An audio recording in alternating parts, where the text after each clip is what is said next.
Status connected. Facebook live connected. Rumble connected.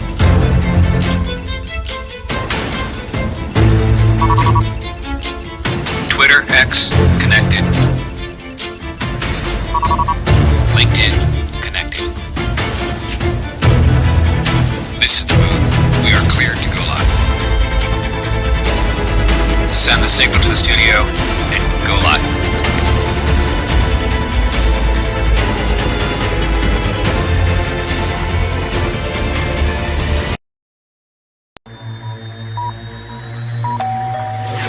List with Elizabeth show, ready to go live in 3, 2.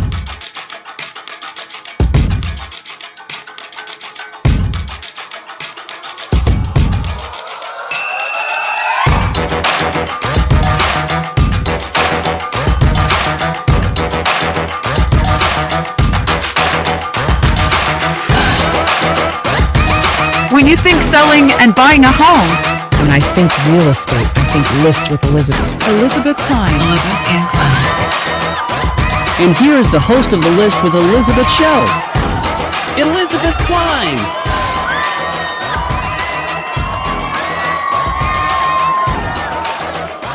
Hello, everybody. This is Elizabeth Ann Kline from List with Elizabeth, host of the List with Elizabeth show. Thank you so much for tuning in today. I really appreciate everyone's comments on our past shows. It's really given me the boost to keep this going and to share my knowledge and my thoughts on what's going on in the real estate market, especially now with all of the changes going on with the NAR lawsuit. So again, thank you for tuning in and for all of your encouragement along the way. Please keep it coming. Feel free to like and subscribe, tell your friends about our show, just so we can stay connected and make sure that everyone's getting good information about what's happening. Again, especially now with everything going on with the NAR lawsuit. And today I would like to talk to you a little bit about what the actual changes are, despite all of the headlines, despite all of the media blowing things up and giving a lot of false information or half facts about what is happening. I would like to go ahead and just clarify what this means if you are trying to sell a home or if you're a buyer looking to buy a home. So today we're going to just take a breath, know that it's going to be okay, because people still need to buy homes, people still need to sell homes, and agents are still going to be involved. This is a massive transaction that anyone undertakes. It's one of the most stressful things you go through in your life, per the studies. And so to do that without representation can only exacerbate the stress and potential problems and issues and costs of making an error. So agents are still going to be involved. So let's talk a little bit about truly what the big major changes are. And let me just preface this with, this particular settlement is not finalized until November. However, all of the rule changes in many states, ours of Virginia being included, have taken effect as of August 17th. So let's just move forward with what we think it's going to be, what it is as of today, and how everyone's working off of it. So let's start with the first one. Okay. Broker-to-broker payout is eliminated. Let me explain what that means. For the past several decades, I'm just saying, if it wasn't broke, don't fix it. But anyway, for the past several decades, how real estate transactions have worked is that if you were the seller and you were going to sell your home, you would sign a listing agreement with your realtor. That listing agreement had a negotiated commission that you were willing to pay for your agent to market the home, help find a buyer, and basically transact the whole process. A portion of that commission, typically half, was offered out by the listing agent's broker to the buyer's agent's broker. Okay, so that's how the money flowed through. So the seller signed a listing agreement agreeing to pay X% commission. A portion of that was kept by the listing agent, and a portion of that was given out to the buyer's agent's broker. Once the home closed, the buyer agent's brokerage then kept whatever portion they were due and paid the rest out to the buyer's agent as payment for helping and assisting that buyer. That has now been eliminated. That is gone. No longer. So, what is optionable now is for the seller still going to sign a listing agreement, but on the listing agreement, they're only going to have the amount that they are guaranteed to pay their agent, their listing agent, for helping them list, market, and sell the home. The portion that they choose, if they choose, to pay out to a buyer's agent is no longer written on the document and is no longer given at closing to the buyer brokers, the buyer agent's brokerage. It will now be given directly from the seller, directly to the buyer's brokerage. Instead of the seller's brokerage to the buyer's brokerage, it's going now from the seller to the buyer's brokerage. This has all literally been completely twisted and confused through media coverage. So really, nothing's truly changing that much outside of how the money flows, and whether or not it flows has always been an option for a seller. The headlines on the NAR lawsuit kind of made it sound like they were being tied down and forced to offer commission out to a buyer's agent when that's truly not the case. Any seller at any time could have put their home on the open market and sold it offering no commission to anybody. It's always been an option. So that is the official change. And I'm going to come back to some thoughts on that momentarily, but I just want to get through the actual facts of what has changed. So step one, hopefully you guys are with me. You followed. Broker to broker payout is eliminated. Okay. Let's go to change number 2. All right. Buyers are now required to sign a contract, an agreement with a buyer's agent before they are allowed to be taken into a stranger's home. Okay. Not bad practice. Something many states have done. I think they said 30 states had never even had agreements or had ever enforced something like this before. We did have this in Northern Virginia. It was not enforced. It was not required. It was best practice, but now it is enforced. Now it is required. So the days of people surfing the web and looking at houses and going, oh, that looks nice. Let me click here to see the house in 1 hour. Click. And then an agent shows up at the house. You meet that agent. They walk you in. You walk out and you go on your way. That's done. So before you go into a home, if you are not asked to sign something, you're definitely dealing with an unscrupulous agent because these are the rules. And if you're going to choose to work with someone who doesn't follow the rules, good luck. This is probably the most expensive contractual thing you will ever do in your life. I would hope that you want to align yourself with someone that understands the rules, follows the rules, and will guide you to do the same to keep you out of trouble. So again, let me try to just stick to the facts for now. Obviously, I've been doing this for over 10 years. I have dedicated all of my thoughts, time, and energy in my career to residential real estate. And this certainly has me a bit emotional at times because I don't like when a lot of misinformation is out there, and it doesn't need to be that way. So buyers prior to the NAR lawsuit were allowed to sort of try out a buyer's agent, see a couple homes before they signed anything, if they signed anything at all. Now that's not the case. So I really need to caution buyers that you now need to stop and interview buyer's agents before you sign anything with anyone. Please interview me. Please interview others. You need to know that the person that you may be responsible to pay at the end of the day is knowledgeable, is going to protect you, knows what they're doing, understands the contracts, is going to be able to take you from A to Z. This is not a quick process. This is not like going into a pet store and picking out a goldfish. This is a huge, long process that could take several months to a year to go through. There are some buyers that I've worked with that have taken over a year to purchase a home. So you need someone that's in this with the long haul. But the number one change with this agreement is that in the agreement, there must be a clear amount that the buyer will be paying the buyer's agent for services if the sellers are not offering.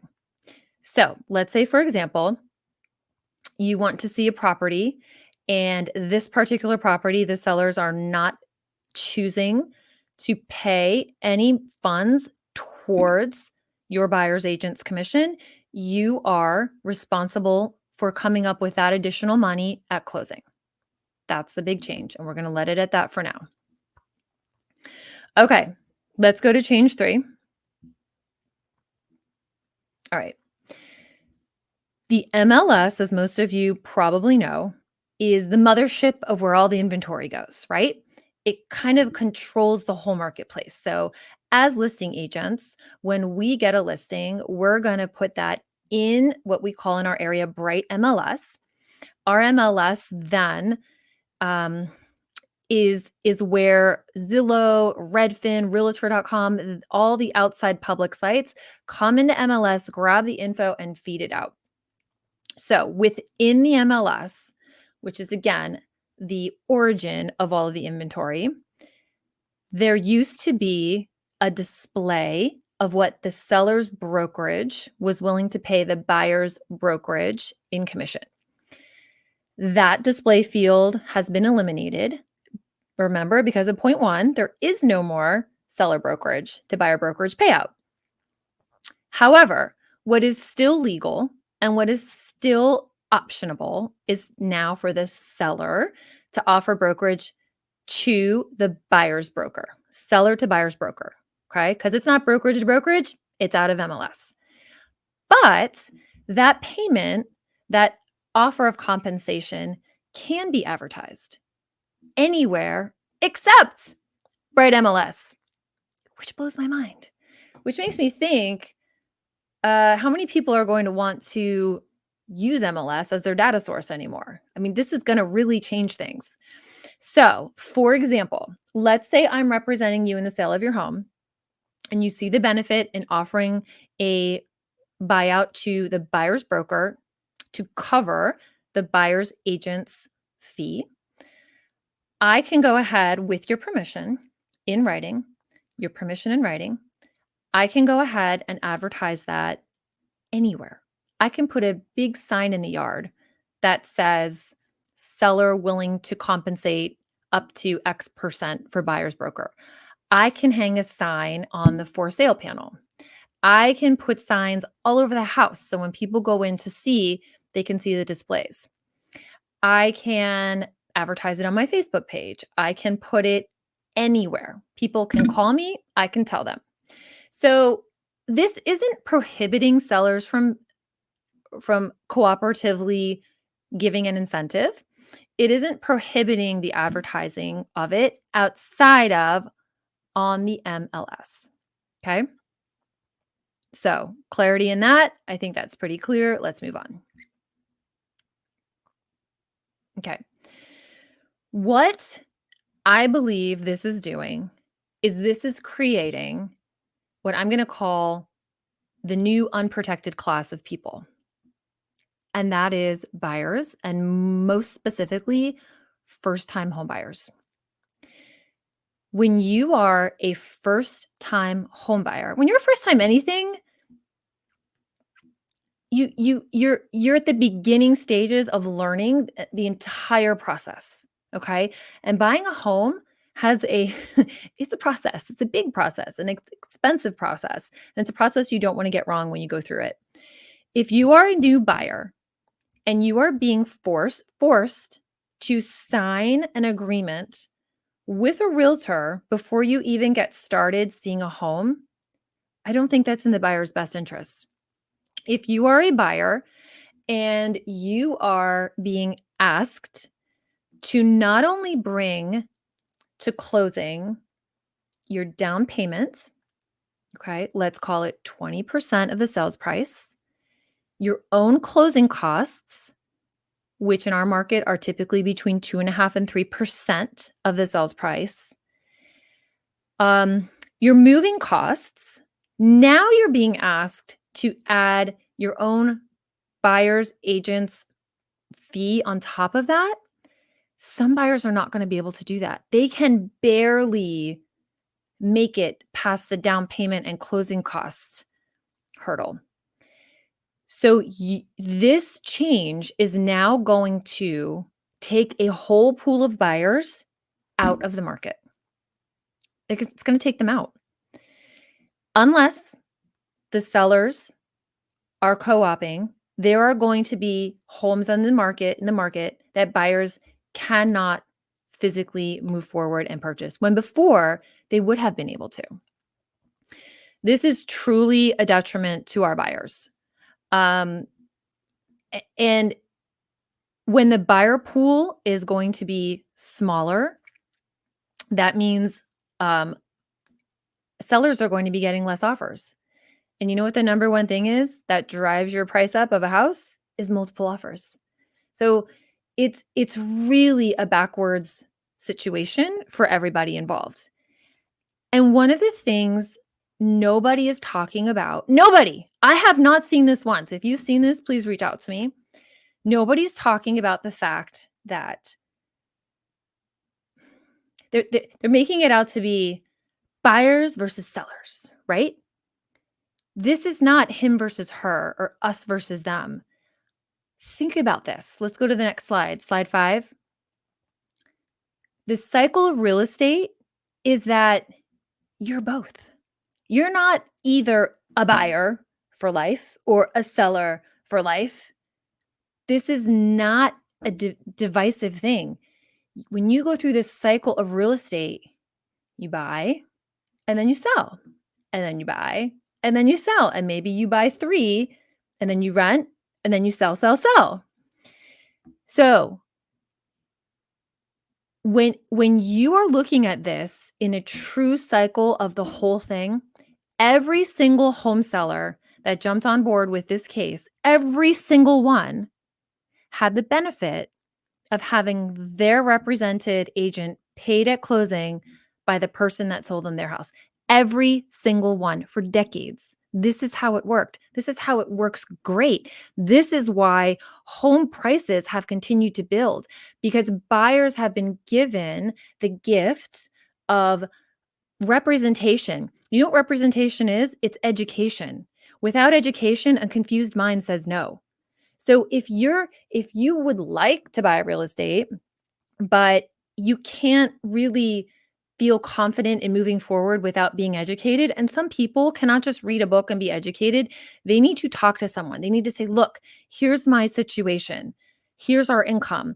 Here's our equity. Here's what we have in savings. How does this work? What lender should I use? Does it matter what lender I use? Why does it matter? Well, how much should I put down? How does that impact my monthly payment? How does my monthly payment impact my taxes? What's really my net cash flow at the end of the day? There are so many discussions that need to be had with buyers. And guess who's doing that? The buyer's agent is the one doing that. If buyer's agents are not being able to work and know that they're going to get paid for what they do, they're going to stop doing it. And let me tell you something. When you enter the career of being a realtor, it is not for the faint of heart, because I wake up every single day and I don't have a guaranteed paycheck. I don't have it unless I educate myself, make things happen, get out there, meet people, and do what I do. And I know at the end of the day, I'm going to get compensated for that. But now we're taking that element out. You're going to see potentially, we're going to see a big shift in buyers agents leaving the market. Some buyers feeling like without representation or moving forward, they're just a confused mind says no. So they're going to be out. What are they going to be, renters the rest of their lives? Oh, that's really good for the buyer. Now they have no tax write-off, no equity build. They're chained to a landlord the rest of their life. This is literally, it's really going to be tough on the buyers. And let's say you are a seller. If you're selling your home, where do you think you're going? Going somewhere. Okay, you could be going to rent. You could be going stay with family. But a majority of the people that I help sell their home are buying a home somewhere else. So now they're on the other side of it. So when you first bought your home, if you're a homeowner, you had the benefit of the other side, the seller, paying for your representation. Let's not forget, because here's the other thing. Starting out as a buyer is the hardest step, the number one hardest step. You have to save money, right, for your down payment. Let's call that 20%. You have to save money for your closing costs. Now, potentially, you have to save money for your agent cost. Once you get into the house and you as the buyer are funding the sale for the seller. Without a buyer, there is no sale. There is no real estate market. Okay? So sellers taking away all the smoke and mirrors, they have in our market in Northern Virginia, they have about a 0.4% closing costs on the sale of their home. That's it. 0.4%. Buyers have about 25 to 30% cost to get in. Sellers have a 0.4% cost to get out. And who has made equity over the years and has benefited from this cycle? The sellers. If you look at a chart of home prices, they have gone up year after year after year after year, historically, now, of course, with ups and downs along the way. But at the end of the day, the sellers are the ones sitting there going, okay, it's time to sell my house. I don't have to come up with a 30% of my sales price to sell my house. I just have to sell my house. Buyers are the ones coming up with all the money and doing all of these things. That is why the way it's always been for several decades has worked. Because for the sellers, for them to have to come up with maybe 5%, 6%, always been negotiable, it's still so much lower than the buyers. And don't forget, this is not cash out of pocket for the sellers. This is cash that comes out from their settlement proceeds. Whereas on the buyer end, this is hardcore cash. They have to first earn, then pay taxes on, then save. So of course it's always worked because it's still less of a burden on the sellers. It brought competition for the sellers in the marketplace. And now all of that's being changed. So I really don't know what the implications are going to be. I don't have a crystal ball, but I can tell you that historically over time, the housing market has always gone up, equity has been built, and the sellers have been the ones that have benefited from a healthy, robust housing market. And so I believe that it's very important that when you are going to sell your home, you understand the implications of either offering or not offering agent compensation, truly understanding how that impacts your bottom line, and making sure on the buyer side that you really make sure you align yourself with a solid agent professional in your area who's been doing this and can prove their worth to you before you sign. You are going to be forced to sign something. You are going to be forced to sign something that says, I will pay my agent X% at the end of the day if the sellers are unwilling or unable to. And not everyone's going to be able to do that. So my thoughts are, again, I have said this at the beginning of every single show.